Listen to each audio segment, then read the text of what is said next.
Hello Brick Smarties, Brick Smarty here. So here's part 8 in my LEGO Deep Sea Creatures series. Thanks to all of you who've been waiting patiently for it. This time round we'll be looking at 7 prehistoric sea creatures that are all new and unique MOC 2:1 alternates of the LEGO 31088 Deep Sea Creatures set. This means you'll need 2 LEGO 31088 sets if you want to build these MOCs. So the new MOCs are Dunkleosteus, Helicoprion, Ichthyosaurus, Liopleurodon, Plesiosaur, Mosasaurus, and last but not least, Megalodon. To put these creatures into some kind of context, they existed spread out over an astonishing period of time, from the Dunkleosteus around 380 million years ago to the Megalodon, which died out about 2.6 million years ago. They spanned and in some cases were wiped out by 4 of the 5 known global mass extinction events, marked by the thick red lines on this timeline. Before we get any further into this, I would like to invite you to get involved. So please like, comment and subscribe to Bricksmart Workshop so you'll be the first to see my new MOCs. It does help me, and the more subs I get, the more MOCs I'll be able to post, so please subscribe today. Okay, so starting with the Dunkleosteus then. It lived about 380 to 350 million years ago, spanning part of both the Devonian and Carboniferous periods, and survived the mass extinction event that occurred between the two. It was a huge fish, growing up to 30 foot long and weighing 3 tons. It had bony armour around 5 centimeters thick, and its teeth were actually bone that grew from its jaws that were self-sharpening and would regrow if lost or worn down. It had a massive bite force and was the apex predator of its time, being found in all the oceans of the world. Next up we have the Helicoprion. Helicoprion was a shark-like creature that lived from 290 to 250 million years ago during the Permian period and died out at the time of the Permian-Triassic mass extinction event. Fossils of coiled teeth confused paleontologists at first until they finally figured out that the teeth were attached to the lower jaw. In fact, the name Helicoprion means circular saw. Whilst researching this beast, it's clear from the many and varied illustrations no one really knows exactly what its whole body looked like, but most assume it was similar to a shark with a long pointed nose and coiled teeth in the lower jaw. At 25 feet and 1,000 pounds, it's not the biggest prehistoric sea creature, but it was definitely one of the strangest. Helicoprion has also been one of the most requested builds, so this will be the first of 2 digital builds I'll share with you a bit later on in this video, so stick around for that. Next comes Ichthyosaurus. Ichthyosaurus lived 199 to 189 million years ago during the early part of the Jurassic period. It was about 6 foot long and weighed about 200 pounds. It was sleek and could probably have swam at over 20 knots, in many ways quite similar to a modern dolphin, but it wasn't a mammal, it was a marine reptile. Marine reptiles were incredibly successful over the next 130 million years or so, as we shall see. Ultimately, Ichthyosaurus became extinct due to the emergence of better adapted marine reptiles such as plesiosaurs. Next up we have Liopleurodon, another marine reptile. Liopleurodon was a short-necked plesiosaur that lived 166 to 139 million years ago in the second half of the Jurassic period. Liopleurodon has a large skull and short neck. Well, it was short compared to many plesiosaurs, which led to inaccurate assumptions about its likely length. The 1999 BBC Walking with Dinosaurs show depicted Liopleurodon as over 25 metres or 82 foot long, which would have made it the largest ever marine reptile, but other researchers suggest it was a lot less than this. As a reptile, it would have had to come to the surface for gulps of air. It had long flippers and would have been a fast swimmer, good for catching its prey and helping it become the apex predator of its time. Next we have the plesiosaur. A plesiosaur is actually any of a group of extinct long-necked marine reptiles that lived from 203 to 66 million years ago, which covers the whole of the Jurassic and Cretaceous periods. Plesiosaurs were already in decline at the end of the Cretaceous as they faced strong competition from mosasaurs, but both plesiosaurs and mosasaurs were wiped out, along with the dinosaurs, about 65 million years ago by the well-known mass extinction event caused by an asteroid impact in the Yucatan Peninsula. The plesiosaur is often what people think of when they imagine the Loch Ness Monster, or Nessie. Although no evidence really exists to support this, only a few dubious eyewitness reports and grainy, probably forged photographs. Still, If nothing else, the legend of the Loch Ness Monster has made the Plesiosaur a famous and instantly recognisable icon. So this will be the second digital build I'll share with you today, a bit later on in this video. Like all the MOCs in this video, this alternate needs two LEGO 31088 Deep Sea Creatures sets to build. With such a long narrow neck, it can only be posed in two stable positions, either horizontal with the head resting flat, or in the fully reared up position. Next we have the Mosasaurus. The Mosasaurus is an extinct carnivorous marine reptile that lived from 70 to 66 million years ago, at the end of the Cretaceous. It was big. It is thought to have grown to 18 metres long and weighed 14 tonnes. The Mosasaurus was recently made famous by the movies Jurassic World and Jurassic World Fallen Kingdom. In these movies it was kept in a huge tank, ate great white sharks, finished off a fictional Indominus Rex, and ate a man hanging from a helicopter before finally escaping into the open sea. Researchers have estimated the movie Mosasaurus at up to 36 metres, which is twice as long as it would have been in real life. Maybe Dr. Henry Wu put a little something extra in there. Okay, so lastly we have the Megalodon. Megalodon is such an iconic apex predator and a favourite of mine. I've had a lot of fun creating this one. Like the others, this alternate needs two LEGO 31088 Deep Sea Creatures sets to build. At 349 pieces, it's one of the biggest alternate models I've created yet. Megalodon means giant tooth, and most if not all we know about Megalodon has been scientifically deduced from its teeth. We know it was the largest fish that ever lived, about 50 to 60 feet, and we know it lived from about 23 million to 2.6 million years ago, well after the dinosaurs in the Tertiary or Neogene period. Its teeth were up to 7 inches long, so it's thought to have had a 10-foot wide mouth and eaten 2,500 pounds of food a day. Awesome! So today I'll be sharing two of the digital builds from the series, the Helicoprion and the Plesiosaur. So if you've got two LEGO 31088 Deep Sea Creatures sets, you can follow along with the build. If you'd rather work from PDF instructions, you can obtain the instructions for all of these MOCs at rebrickable.com. Just click on the link in the description below and head on over there and see what's on offer. Okay, let's start with the Helicoprion build.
and that's the Helicoprion build.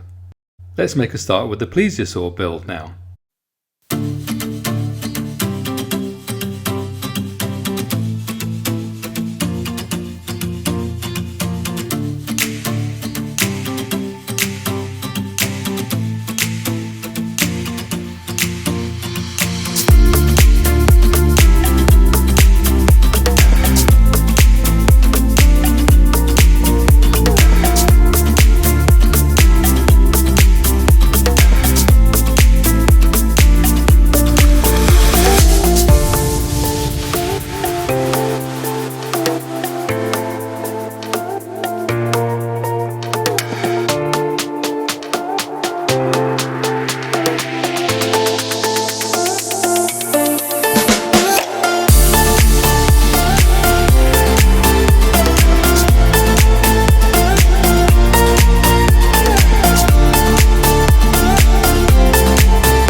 And that's the Plesiosaur build. I hope you've enjoyed these builds. Do let me know if you'd like to see any of the others. As I mentioned before, you can obtain the instructions for all of these MOCs at rebrickable.com. Just click on the link in the description below and head on over there and see what's on offer. Thanks for watching. I hope you enjoyed the video. You made it this far, so why not give us a like or make a comment below. Click here if you'd like to see some more of the LEGO Deep Sea Creatures series, or here if you'd like to see some of my other LEGO digital builds. And don't forget to subscribe to Bricksmart Workshop so you don't miss any of my new MOCs.